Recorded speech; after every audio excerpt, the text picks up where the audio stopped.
Tara. I work for the Marine Conservation Society and I'm the Volunteer and Community Engagement Manager for Scotland. As you can see, I am back on the beach, which I'm absolutely thrilled about, and we've actually been invited here today because the Scottish Seabird Centre are celebrating National Marine Week, and so we're hoping to help you guys to get involved with cleaning beaches again. Cool, so why are we here cleaning the beach? Why do we pick up marine litter? So unfortunately, images like these of animals that have been maybe tangled up in marine litter or have even eaten marine litter are a bit too common for us. We see images like this all of the time, even though they're quite upsetting. In this photo, what you can see is a black-headed gull. In fact, I have black-headed gulls flying around behind me right now. You might be able to see the little white specks flying around in the background. And what's happened is this poor gull has got fishing line wrapped around its wings. Thankfully, luckily for the gull, someone's actually come along and helping it. In just a minute on this beach, I've been able to find some fishing lines straight away. The trouble is that things like this have been designed to be able to catch animals, and they're still very, very effective at doing that, even though they're not deliberately being used. So this is why we're picking up marine litter. Okay, so one of the ways that marine plastics can impact all these incredible animals who live out in our waters is by animals eating plastic. Now that might sound a bit strange, but for a large creature, maybe like a whale who needs to eat a lot of food, they can accidentally just slurp in things like plastic bags. Unfortunately, this very, very gory picture at the bottom here is unfortunately a whale who has died, and when scientists were then looking at what caused that death, it was because it was full of plastic. The same with this incredible animal here. This is a leatherback turtle, the biggest turtle in the world, and lots of folk are surprised to discover that this incredible animal comes to Scotland every single year. It's plastic, big plastic bags, things like these that we find inside the bellies of these incredible creatures. So this is one of the things we'll be picking up from the beach, writing down on our form, and we really hope to see fewer of on our beaches in future. Okay, so one of the types of marine litter that we really are concerned about, that we pick up when we're beach cleaning, are things like this, ropes that have accidentally become dropped and ended up in the sea or on our beaches. And the reason these sorts of litter actually really cause concern is because they can tangle up lots of different types of sea creatures, including some of our most charismatic animals, the whales that we have. We're so lucky to have all around the Scottish coast. In fact, just behind me is the River Forth, and we've had humpback whales visiting this area every year, and that kind of creature can get tangled up in ropes like this. Cool, so you might have done a beach clean before. If you have, thank you so much for doing that. But if you haven't done with Marine Conservation Society, then what you'll find is that what we do is a little bit different. So we don't just ask people to pick up the litter and take it away from the beach. That's really important, that we've explained why. But there's a second really important step we ask you to take as well. Because we ask you to write down all the different types of litter that you find and how much of it. Just on a wee form like this, and we're going to explain exactly how to do this. The reason we ask you to do that is it's part of a citizen or community science project. You guys are helping us to collect the data we need, the information we need, when we're talking to government, when we're talking to industry, to ask them to change laws and policies so that we can stop plastic getting onto the beaches in the first place. Okay, so you are ready to start a beach clean. You have got to the beach at your pre-arranged location. Maybe you're just with your family, with the folks who live with you at home, or maybe you've met with a friend. So I've got my team here today. So it's just the two of us. We're going to be doing this beach clean following all of the social distancing guidelines, so we're not going to be coming too close to each other, and we've brought our own kit, so neither of us need to touch the kit that each other are using, so that would be what you would need to do as well. Okay, I just want to show you what we've got. Beach cleaning kit is really very simple. Definitely wear gloves. These can just be gardening gloves or anything just to protect your hands from the kinds of dirty litter that you might find on the beach. Litter pickers definitely make life a lot easier. We can maybe help you get hold of these. They're also relatively easy to get hold of yourself. Obviously you'll need a bag to put the litter in and tie it up neatly once you've finished. We recommend, if you can, to take a small first aid kit. You will absolutely need your little survey form. You can just download that and print it off from our website. Definitely really handy for you to pop it on a clipboard like this. And then I've just got a wee bucket here. Again, this just makes life a bit easier. Maybe if you find some larger litter items that you don't want to put in the bag because they might break the bag. Especially maybe for sharp litter items, we're talking maybe bits of cans or glass, or even really horrible things like syringes. So just an important safety message there. Definitely don't touch any of those things with your bare hands.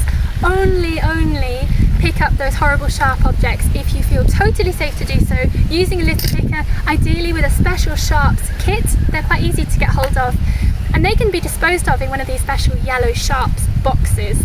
If you don't have one of these, then please never touch anything you don't feel safe to touch. You can pop it on the recording sheet, but you'll just need to leave it where it is.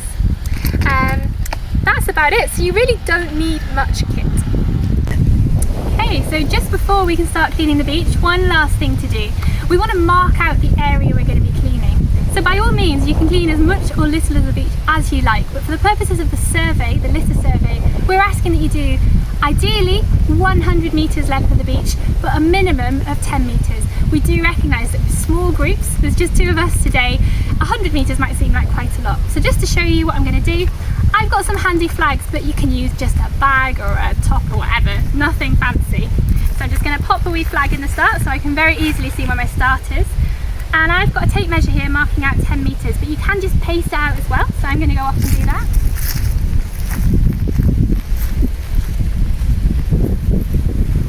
Exactly 10 steps, and that's the end of the survey line, so just 10 metres here.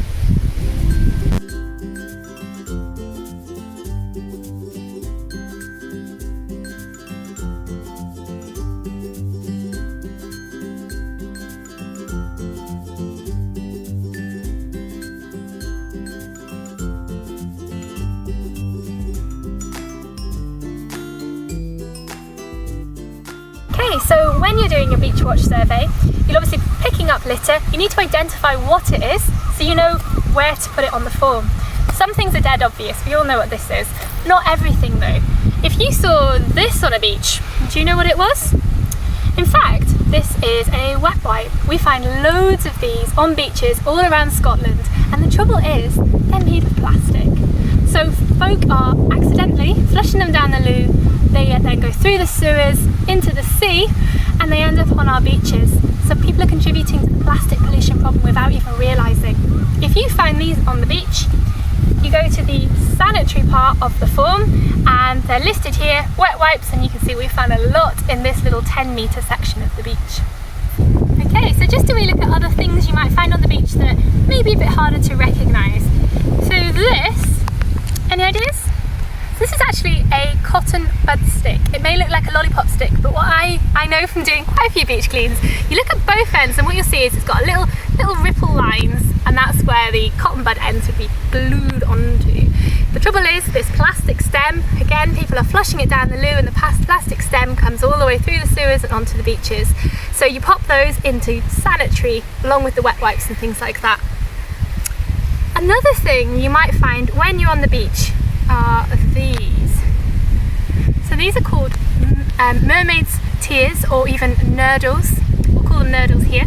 You can see they're about the size of a lentil or something like that, half a centimetre across, little tiny plastic pellets. They're called pre-production plastic pellets. Everything that we have that's made of plastic starts out life as these little guys and gets melted and moulded into loads of different shapes. Pretty much anything you can think of, including, for example, the cotton bud stick here. If you find these, we're not asking you to count every single one. They're pretty tiny and they could be very hard to find everyone, but just record whether they're present or absent in your survey.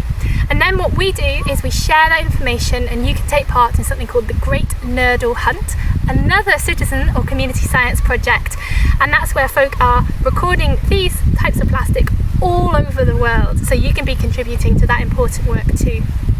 Okay, so whilst we are looking for litter, what you'll find is you might well spot other things of interest.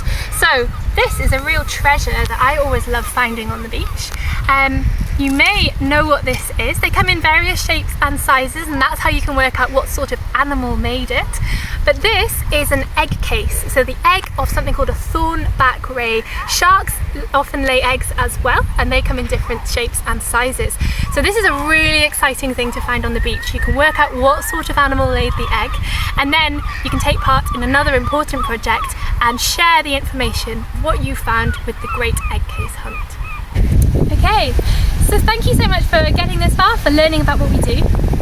But do remember, if you get to the beach and you think, I don't have time to do a full survey, or in fact there's just loads of people on the beach and you don't feel safe to do a full survey, then that's fine. If you're able to just pick up a bit of litter, anything you take away is going to help marine wildlife. And do head over to our website, mcsuk.org, and you'll be able to find full guidelines about how to make your beach clean as safe as possible for you and your friends and your family. Okay, so as part of your National Marine Week celebrations, we would love you to get involved in a beach watch survey. Now you know what to do. But you can take part in any time of year to help us to understand what's going on our beaches in terms of marine litter. What we would really love from Marine Conservation Society is for you to take part in our Great British Beach Clean.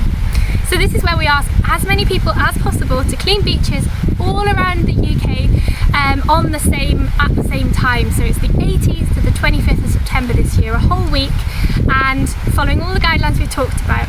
This is just a report from previous years. Hopefully what you can see is we can produce some really useful ways of looking at all the data collected by people like yourselves all around the UK. And we'll be really fascinated to see what information you collect this year. And it's an amazing way for you to contribute to fixing this problem of marine litter, not just here in Scotland or the rest of the UK, but it actually contributes to the global picture about marine litter. So thank you so much for being involved. Head over to our website, mcsuk.org, to find out more, to sign up. And also, if you'd like to find out more about maybe what the Scottish Seabird Centre are doing to help seabirds, head over to their website as well.